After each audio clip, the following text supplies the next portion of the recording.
Have you ever wondered why some women always have money while others live borrowing to pay bills? The answer is not in the bank account, darling. It is in the head. I am Duchess Dollars, and as I always tell my followers, there are 5 types of mind when it comes to money, and only one of them will take you to the top.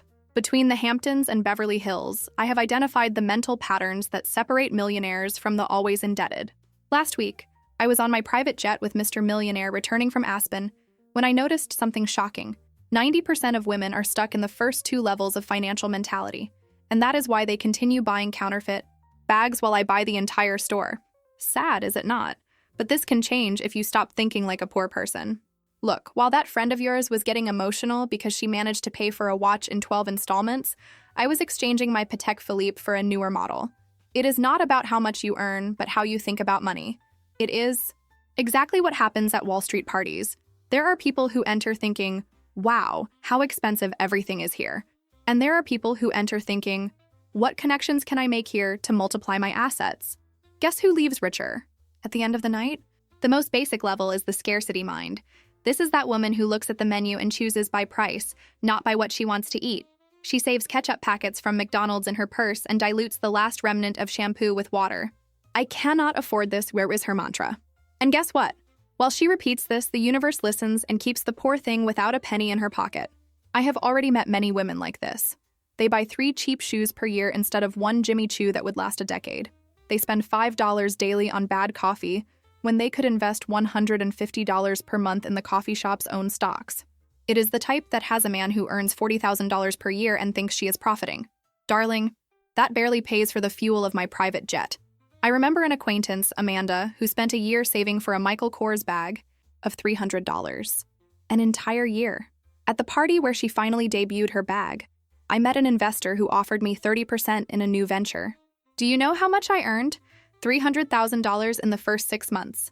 While she celebrated a bag, I celebrated assets. That is the difference between the scarcity mind and the millionaire mind.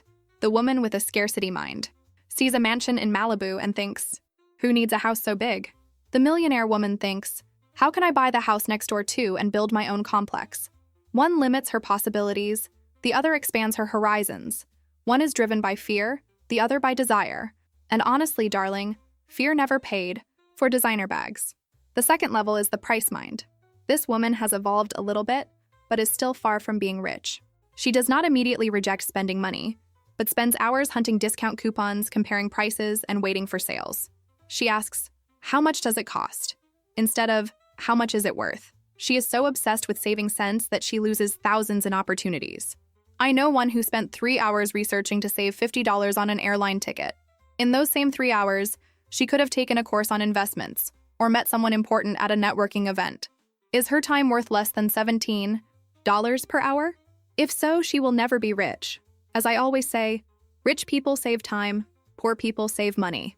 Another friend of mine, called Jessica, waited for Black Friday to buy her new laptop with 20% discount. She saved $300. Wonderful, is it not? Except for the fact that her old computer was so slow that she missed an important deadline for a project that would pay $3,000. This is the mathematics of poverty. Saving on the micro, losing on the macro.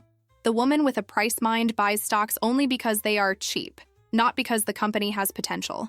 She books the most affordable restaurant, not the one that would impress the millionaire client. She chooses the car for fuel consumption, not for the status it projects. She is always calculating costs, but never calculating returns. Meanwhile, I am here in my Bentley, going to meetings where my luxury car already opens doors before I even speak a word. Last Thursday, while Mr. Millionaire and I were dining at Nobu in Malibu, the table next to us was discussing how to split the bill. How embarrassing. Adult women with calculators counting cents as if they were at the school cafeteria. Meanwhile, I ordered a bottle of champagne of $500 to celebrate a deal of $1 million that I closed. That afternoon, see the difference? They were counting money, I was celebrating multiplying it. The third level is the value mind. This woman is no longer stuck on the price, but on what that represents for her. She understands that some cheap things are too expensive in the long run. She invests in education, in experiences that open doors, in clothes that make a good impression in the right places. When I started my rich journey, I was at this level. I paid $900 for a dress to go to an event where I met my first investor. My friends thought it was crazy, but that dress earned me a check of $50,000.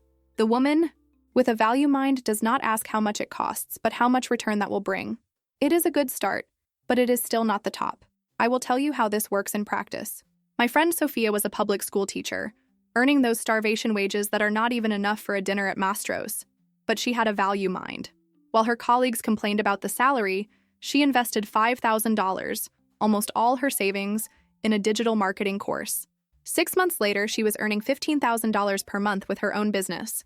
Today, she has a company valued at $2 million. The woman with a value mind asks herself, will this $1,500 shoe open doors of $15,000 for me?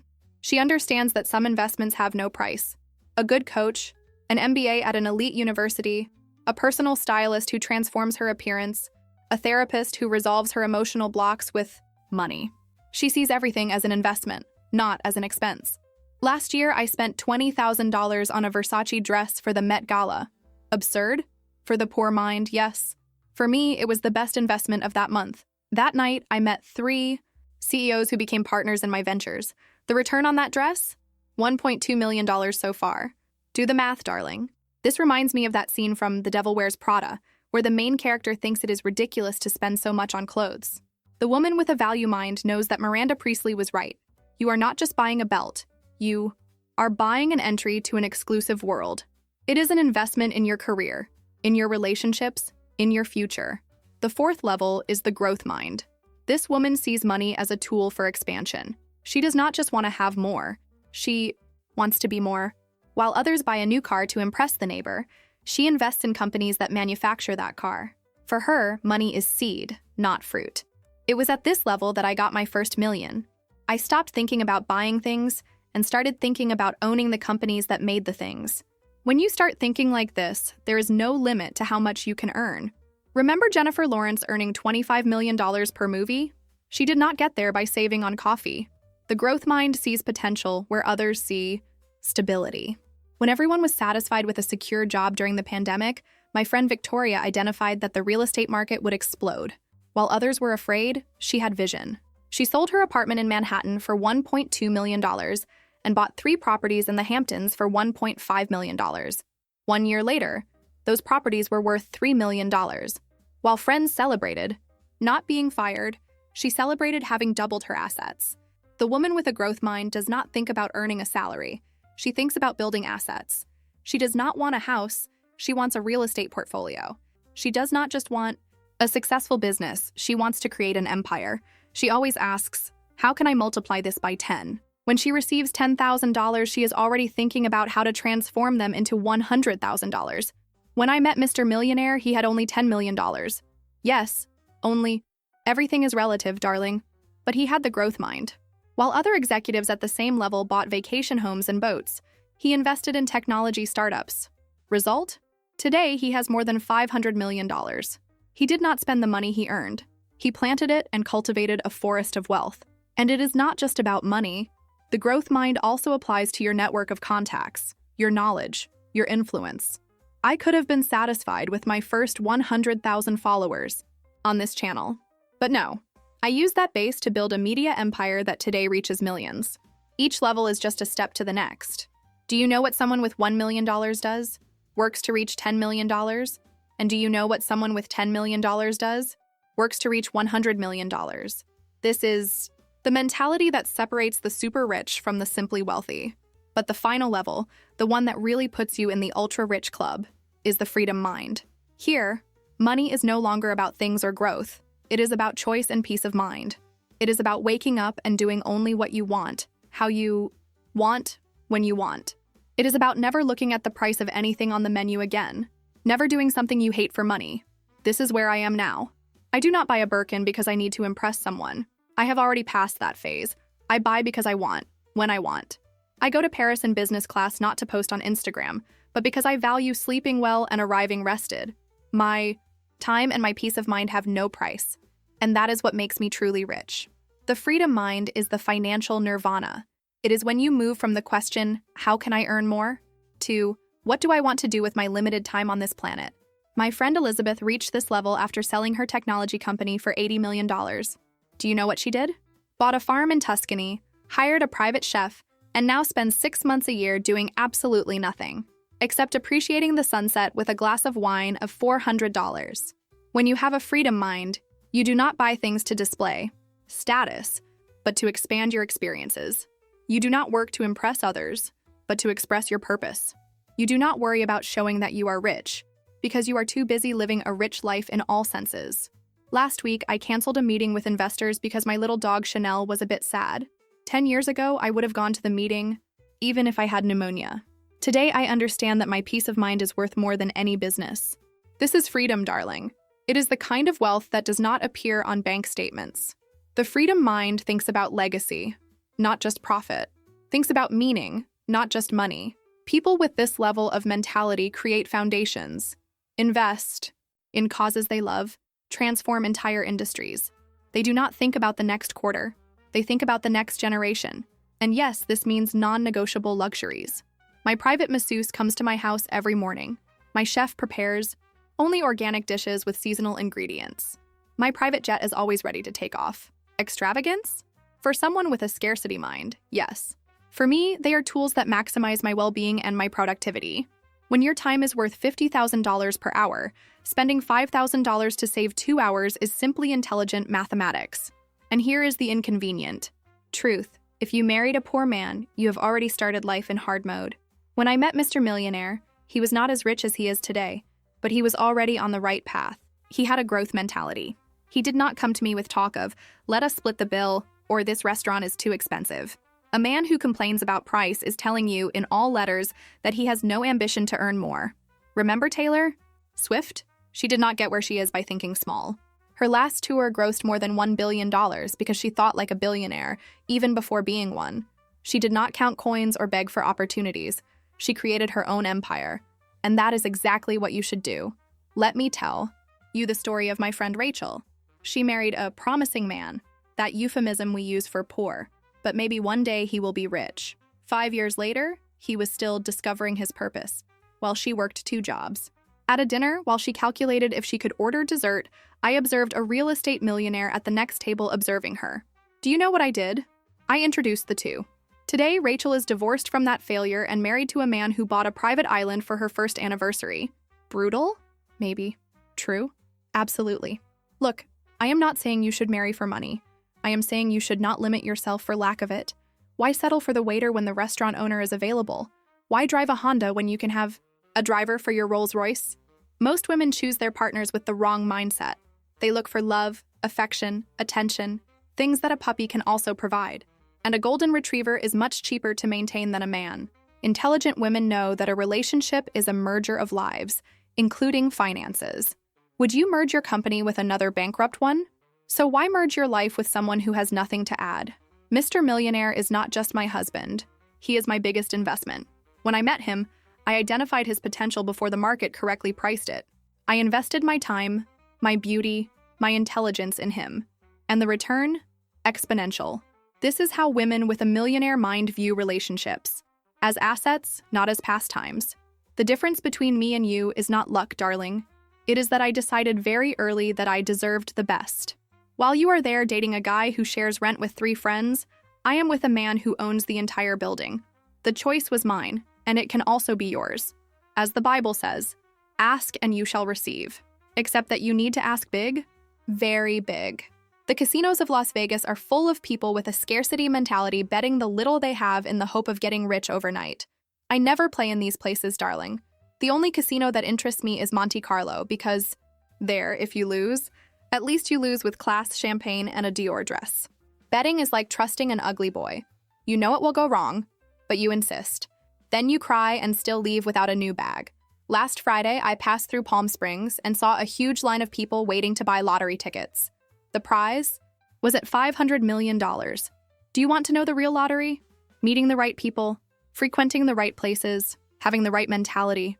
I win the lottery every week when my investments appreciate more than most people earn in a year. I recently read about a woman who won $320 million in the Powerball and 5 years later was poorer than before. Why? Because money without mentality is like giving a Lamborghini to someone who does not know how to drive.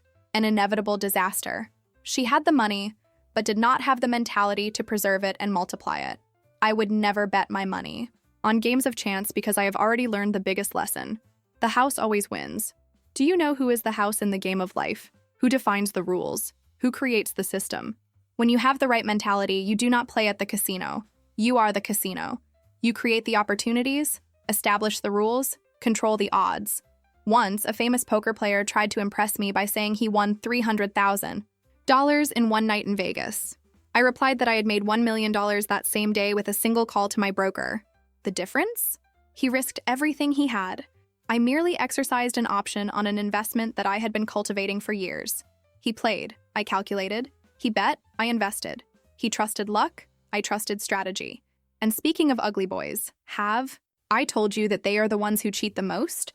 You give them a chance thinking, well, he must be grateful that I am with him, and soon after he acts as if he were a Brad Pitt. The same happens with money. When you settle for little, the universe thinks that is all you deserve. Leonardo DiCaprio, the one who only dates models under 25 years old, has a clear pattern in life. He knows what he wants and does not settle for less. Be like Leo in your finances, not in relationships, for the love of God. Have a high standard and do not accept less. Last week, I was at a charity dinner in Manhattan, and a socialite asked me if I did not feel bad for having such high expectations for my relationships and finances.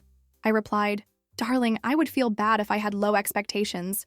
That would be a waste of my life." The entire table fell silent. An hour later, 3 women asked me for my card. All married to mediocre men, all living mediocre lives, all secretly desperate for more. Have you ever noticed how women are trained to settle? Be grateful for what you have. Do not be materialistic. Money does not bring happiness. Who invented these phrases? Probably someone who wanted to keep beautiful women next to men who do not deserve them. It is the biggest scam in history, as if it were noble to settle for crumbs when the banquet is right there, a table away. But after all, how do you move from one level to another? First, you need to recognize where you are. If you often say, "I cannot afford this," or "it is too expensive," you are at the scarcity level. If you live researching prices and waiting for sales, you are at the price level. The problem is that your mind attracts your reality. As long as you think like a poor person, you will be poor. What changed my life was when I started frequenting places where rich people were. Golf courses, charity events, 5-star hotel restaurants. At first, I could not buy anything, so I would just order a coffee and observe. I listened to conversations, learned how they thought, saw how they dressed, and little by little, I began to think like them. I will tell you a secret that nobody talks about. Rich people use different language. They do not say, "I cannot afford it." They say, "It is not a priority now." They do not say, "It is too expensive."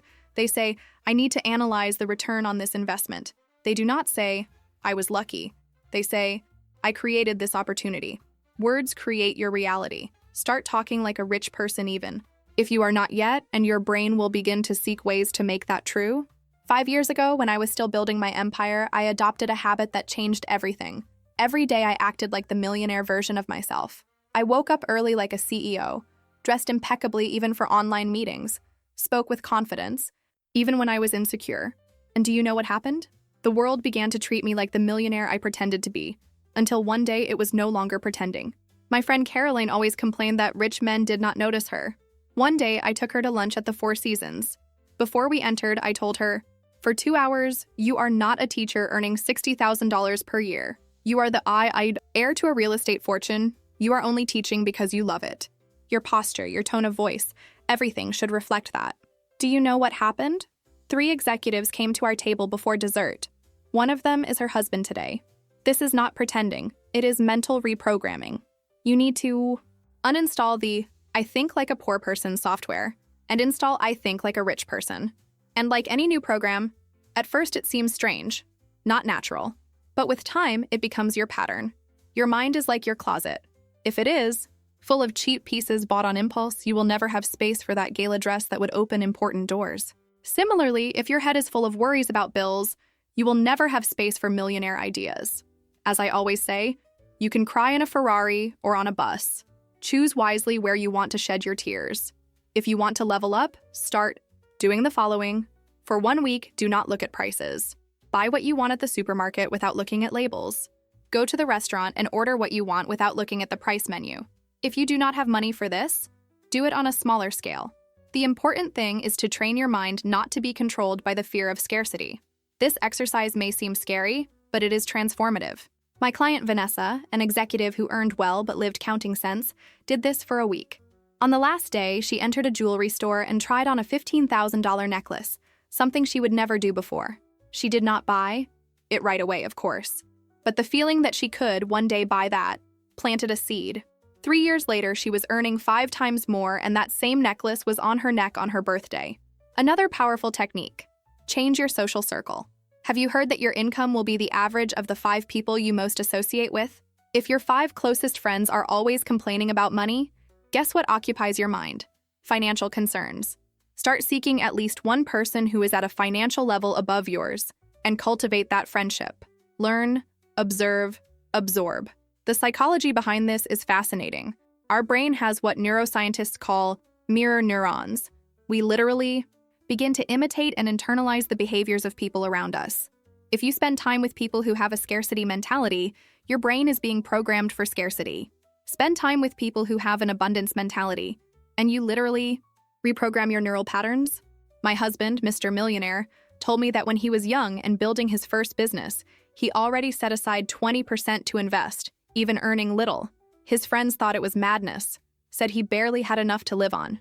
Today, he owns companies in 3 countries, and the same friends are still paying mortgages. My little dog Chanel understands more about investments than many people out there. She knows that when I say sit and she obeys, she gets a much bigger reward later.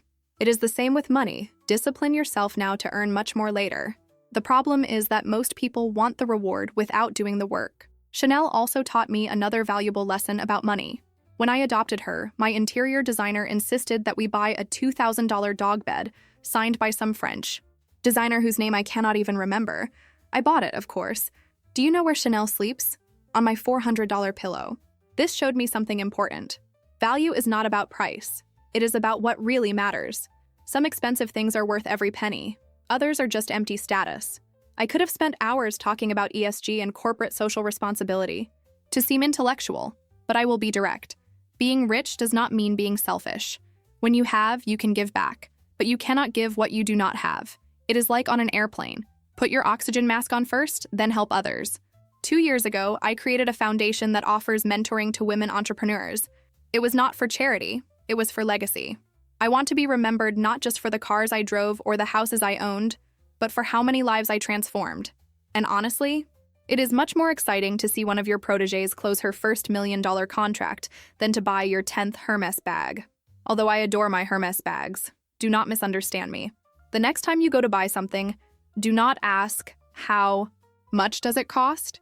Ask, does this bring me closer to the life I want? An English course may seem expensive, but if it puts you closer to that international job, it is an investment. That counterfeit bag may seem cheap, but it keeps you in the scarcity mentality, pretending to be who you are not. I will tell you a secret. I met Mr. Millionaire in a golf class.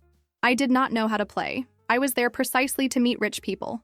He saw me trying to hit the ball and came to help me. 6 months later, we were in Santorini celebrating our engagement. Do you think it was coincidence? No, darling, it was strategy. I knew exactly what I was doing. Before meeting Mr. Millionaire, I had a list of what I wanted in a partner. It was not handsome, funny, affectionate. That is the basics. The minimum that any woman should expect. My list had items like at his own jet or frequent access to one, owns at least 2 properties in different countries, has connections in at least 3 different industries. My friends laughed at my list. Guess who is laughing now while they are arguing with their husbands about credit card installments, places to find a millionaire, golf courses, charity, events, polo classes, vernissages at exclusive art galleries, restaurants with Michelin stars, VIP lounges at international airports, operas, wine launches. I am not saying you should hunt men in these places. I am saying you should frequent these environments for yourself, become comfortable in them, and when you least expect it, you will realize that you have attracted someone who frequents the same ecosystem. But this video is not just about finding a millionaire. It is about you becoming the millionaire, regardless of who is by your side. Because at the end of the day, the most solid security comes from the money that you make, not the money that your partner makes. The question is not if you can be rich. The question is, are you willing to think like a rich person? Because the transition is not comfortable. You will have friends calling you conceited, relatives asking to borrow money, people saying you have changed. And do you know what I say? Thank you for the compliment. So, at what level are you? Be honest with yourself. There is no problem starting at the bottom. The problem is staying there. The next time you catch yourself thinking, I cannot afford this, replace it with, how can I earn money to afford this? Change the question. Change your life. Let me tell you what happened to my friend Diana. She was a nurse, earned reasonably well, but was always in the red. One day, after watching one of my videos, she decided to change her mentality. Instead of saying, I cannot afford this specialization, she asked herself, how can I earn money for this specialization? This led her to create a small online health consulting business in her spare time. In 18 months, her side business generated more than her nursing salary. Today, she has a telemedicine company valued at $4 million. The point is not for you to say yes to everything, spend wildly, and end up in debt. The point is to change your first reaction from I cannot to and how can I? It is moving from limitation to possibility. It is exchanging scarcity for abundance. Think of the most successful women in the world. Do you think they got where they are by thinking small, doubting themselves, saving pennies? With each great opportunity that appeared, they said yes first and then figured out how to make it happen. They did not wait to be ready. They did not wait to have security. They jumped and built their wings during the fall. And if you liked this video and want to level up in life like me, leave your like, subscribe to the channel, and activate the bell. The more you watch, the richer you will become, at least in mind, which is where everything begins. And I guarantee, when your mind becomes rich, your bank account follows the same path. I left in the first pinned comment several links to rich products that will accelerate your journey. And comment below, Rich Thinks Big, if you liked this video. Let us do a quick review of what we learned today. There are 5 levels of financial mentality, from the scarcity mind to the freedom mind. To level up, you first need to identify where you are, then reprogram your mind with new habits, new words, and a new social circle. You need to stop asking, how much does it cost? And start asking, how much is it worth? Remember, wealth begins in your mind, long before it reaches your account. Do you know what is the biggest difference between a rich woman and a poor one? It is not the money in the account. It is the question she asks herself daily. The poor one asks, how can I save? The rich one asks, how can I multiply? Start asking the right questions, darling. I am Duchess Dollars, and I am here to transform your poor mind into a millionaire mind. Because honestly, poverty is too expensive for my taste, and it should be for yours too.